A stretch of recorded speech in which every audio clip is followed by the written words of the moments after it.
आज दिन भर हम चलते ही रहे। बीच में घने जंगल भी आए, छोटे छोटे गांव भी आए, और यहाँ ऐसा लगता था जैसे हम कश्मीर में आ गए हों। मौसम भी शाम को वैसा ही हो गया था और बहुत ही प्यारा लग रहा था। और देवी बहुत तेज़ी से चल रही थी क्योंकि आज उनके भाई आ रहे थे कार से। देवी की परिक्रमा अमरकंटक में पूरी होने वाली थी फॉरेस्ट एरिया आने वाले कल में, इसलिए देवी को बहुत उत्साह था। तो हम भी देवी के उत्साह में शामिल होके आगे बढ़ रहे थे।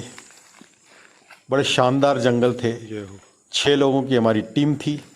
2 ये वहाँ के बुजुर्ग, मध्य प्रदेश के मौनी जी, उनकी धर्मपत्नी अनुराधा देवी और मैं लगातार आगे बढ़ रहे थे योद्धाओं की तरह से।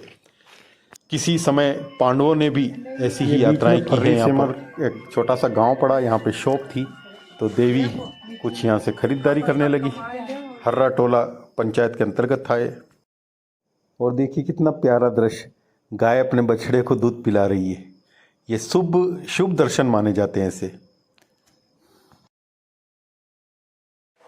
शाम के समय मौसम इतना प्यारा हो गया और प्रकृति भी अद्भुत थी। कृष्ण है सारथी जिसके, उस भारत पार्थ की। बहुत तेज धूप के बाद अब वृक्षों की छाया में प्रवेश कर रहे हैं और एरिया शुरू हो रहा दमगढ़ का।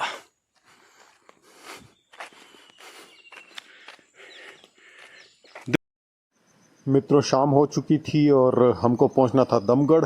मौसम भी ख़राब होने जैसा हो रहा था। देवी ने और मैंने डिसाइड किया तेज चला जाए, और शक्ति के लिए हमने हनुमान चालीसा का पाठ शुरू कर दिया। को डरना, तीनों लोग हाँकते कांपे। हम दिन भर बहुत चले थे तो थक चुके थे। तबीरा मन क्रम बचन ध्यान जो लावे, सदा रहो रघुपति के दासा। जन्म जन्म के दुख बिसरावे, पवन तनय संकट हरन, मंगल मूर्ति रूप।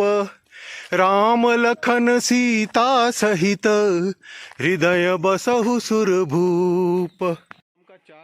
मित्रों, मैं और देवी बड़ी तेज़ी से चल रहे थे कि जल्दी आश्रम पहुंच जाए, लेकिन तेज़ बारिश शुरू हो गई और यहाँ पे एक छप्पर था, उसी के नीचे हम लोग शरण लिए। ये बैग टंगे हुए और कमासियों के बैग देखिए। और ये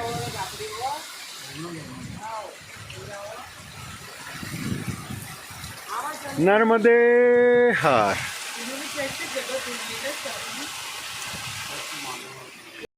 इतना पूरा कीचड़ हो गया देखिए। और हमको 1 किलोमीटर आश्रम बताया, उसके बाद हम 2.5 किलोमीटर चल चुके हैं। हम दमगढ़ के गांव को पार करके और ये रामकुटी आश्रम पे फाइनली पहुंच गए थे। दमगढ़ गांव में ही देवी के भाई और एक फौज के ड्राइवर जो आए थे कार लेके, वो लोग हमको मिल गए थे। तो वो पीछे थे थोड़े और हम धीरे धीरे बढ़ रहे थे और हम पहुंच गए फाइनली रामकुटी आश्रम पर। यहीं हमारा रात्रि विश्राम हुआ, भोजन हुआ। बहुत सारी चीज़ें लेकर आ गए थे देवी के भाई अपने साथ। काफ़ी वो दूध के पैकेट और नमकीन, मिठाइयाँ तो सब लोगों को बांटी उन्होंने और हमने भी खाई। बहुत अच्छी रही यहाँ की नाइट। और देखिए माँ नर्मदा कितनी छोटी हो गई है। अपने उद्गम स्थल माई की बगिया से लगभग 13-14 किलोमीटर चलने के बाद इस जगह पे पहुँचती है ये। और कितनी छोटी सी, बिल्कुल देखिए प्यारी नर्मदा जी। नर्मदे हर। अपने उद्गम स्थल माई की बगिया से लगभग 13 किलोमीटर चलने के बाद माँ का ये स्वरूप है दमगढ़ में। दमगढ़ विलेज से थोड़े हम ऊपर हैं। तो ये रामकुटी आश्रम है, इसी का कैंपस था ये। और यहीं हमारा रात्रि विश्राम हुआ। बहुत प्यारी जगह। आश्रम में निर्माण अभी भी चल रहा है और काफ़ी कुछ निर्माण पहले से है यहाँ पे, और परिक्रमावासियों के रुकने का एकमात्र यही सहारा है इधर। हम 5:45 बजे तैयार हो गए आगे चलने के लिए।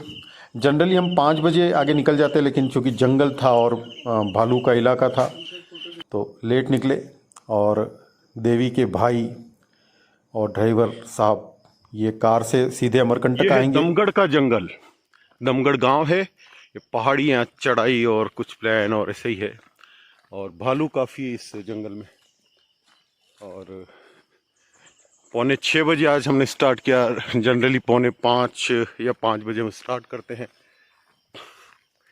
रामकुटी आश्रम में रुके थे और ये सब परिक्रमावासी हमारे आ रहे हैं धीरे धीरे। सब ने आते ही पहले सवेरे का 6 बज रहा है और हम दमगढ़ के जंगलों में चढ़ाई कर रहे हैं नर्मदा परिक्रमा में।